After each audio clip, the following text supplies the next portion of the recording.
নমস্কার বন্ধুরা, সুতৃষ্ণাস ফ্যামিলি কিচেনে আপনাদের সবাইকে স্বাগতম। আজকে আমি আপনাদের জন্য যে রেসিপিটি নিয়ে এসেছি সেটি হলো ইলিশ মাছ দিয়ে কাটোয়ার ডাঁটা আর কুমড়োর পাতলা ঝোল।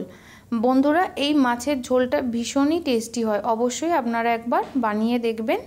আশা করি আপনাদেরও খুব ভালো লাগবে। মাছগুলোকে কেটে নিয়ে ভালো করে ধুয়ে নিয়েছি, এবার নুন হলুদ মেখে নিয়ে রেখে দেব। নিয়ে নিয়েছি কাটোয়ার ডাঁটাগুলো, নিয়ে নিয়েছি মিষ্টি কুমড়োটা ডুমডুম করে কেটে নিয়েছি আর কাঁচা লঙ্কা। এবার কড়াইয়ের মধ্যে সর্ষের তেল গরম করে নিয়ে মাছগুলো ভেজে নেব। খুব বেশি ভাজবো না, হালকা করে ভেজে তুলে নেব। এক পিঠ হয়ে গেছে, আরেক পিঠ ভেজে নেব, নিয়ে তুলে নেব। তারপর এই মাছের তেলের মধ্যেই দিয়ে দেব কালো জিরে ফোড়ন। তারপর দিয়ে দেব কুমড়োগুলো দিয়ে বেশ খানিকক্ষণ সময় ধরে ভালো করে ভেজে নিতে হবে। বন্ধুরা, এইটা মিষ্টি কুমড়ো ছাড়াও কচি কুমড়ো দিয়েও খেতে খুব ভালো লাগে। দিয়ে দেব কাটোয়ার ডাঁটাগুলো। এবার খুব ভালো করে দুটোকে একসাথে ভেজে নেব।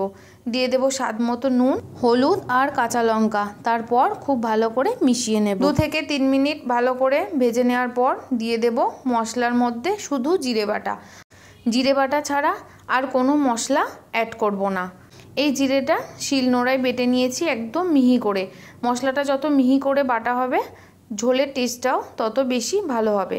দিয়ে দিয়েছি সামান্য মশলা ধোয়া জল। এবার খুব ভালো করে কষিয়ে নেব।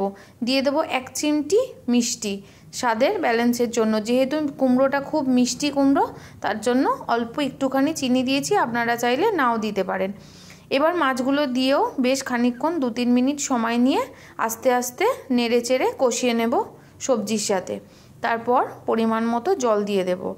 আপনারা যেরকম ঝোল রাখতে পছন্দ করবেন সেই অনুযায়ী জলটা দেবেন।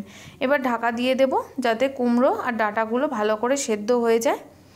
ঢাকনা খুলে একটু নাড়াচাড়া করে নেব, দেখব যে কুমড়োগুলো সেদ্ধ হয়েছে কিনা। বন্ধুরা, কুমড়োগুলো ভালো মতো সেদ্ধ হয়ে গেছে।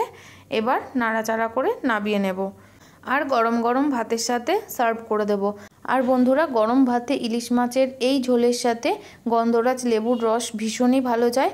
অবশ্যই একবার ট্রাই করবেন। ভালো লাগলে লাইক, কমেন্ট, সাবস্ক্রাইব এবং শেয়ার করে পাশে থাকবেন।